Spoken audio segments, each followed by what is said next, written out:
Good morning, Frontline Church, and welcome to the first of our daily Moravian text readings that we are putting online.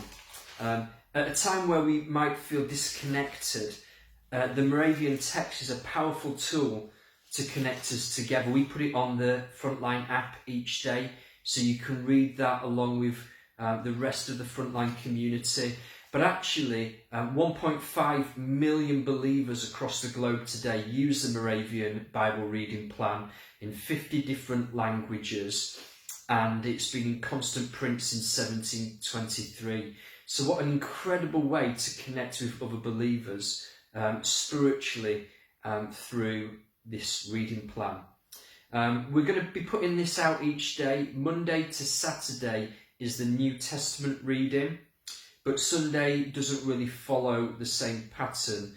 And today's reading for Sunday the 22nd is Psalm 23. And I just thought, what a powerful psalm for us to start our new rhythm together with. So hopefully you've read the psalm, "The Lord is my shepherd." You know, when we read scripture, we can often read it thinking, well, what do I need to do? What is it telling me to do? What does it say about me? But the most powerful way to read scripture is to ask, what does it say about God, about who he is? And in Psalm 23, we find that God is described as our shepherd, Jehovah Rohi. The Lord is your shepherd. It's a beautiful picture of how he knows you and cares for you and watches over you and protects you. Some important ideas at this time of uncertainty. One of the things we can do with Psalm 23 is look at some of the verbs used to describe God. So this is what it says of Jehovah Rohi, our shepherd. He leads us beside quiet waters. He restores us. He guides us. He protects us. He prepares a table for us. He anoints us, and he pursues us. We can be thinking in these uncertain times, what do I need to do? Actually, let's focus on who God is and what he has done and what he is doing for us. Verse 6 says that goodness and love will follow us. God's goodness and mercy and love will follow us. That Hebrew word raphath means to pursue you. It literally means to hunt you down. That's how it's used in Genesis 31:23, the first time it's used.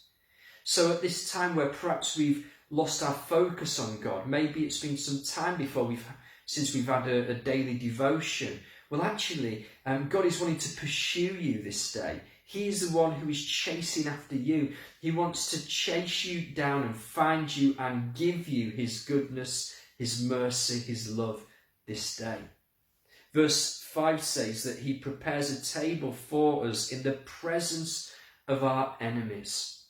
You know, a war can be waging all around us. Indeed, a war is waging all around us. In the spiritual realm, there is a battle being fought.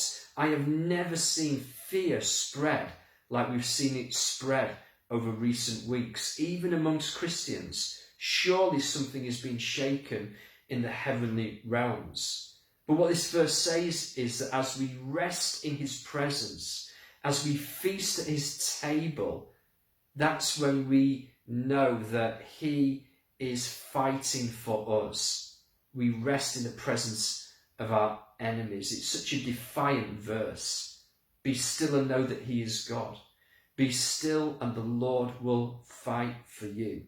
Take some time today amongst all the panic buying and all the uncertainty and all the chaos to rest in God, in his unchanging nature, the good shepherd of our souls, who wants to lead you into green pastures beside quiet waters.